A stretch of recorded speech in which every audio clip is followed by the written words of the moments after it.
Hi, I'm Craig with ApplianceVideo.com.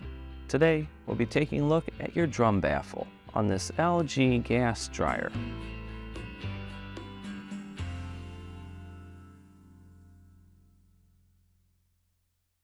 Stop. Before beginning any repair, always be sure to disconnect the power to the appliance. It is also recommended to test the outlet for the proper voltage. Remember to also turn off the water.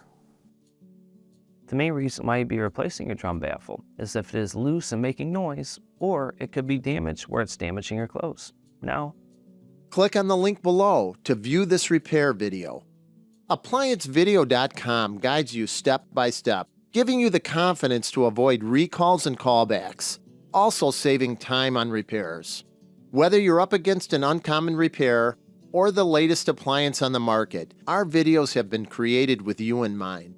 Our growing library of videos have been produced using our factory-certified technicians who have extensive infield experience over the past 30 years.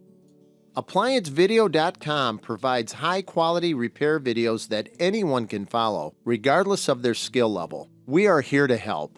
Click on the link below to view this repair video and let us help you do it right the first time.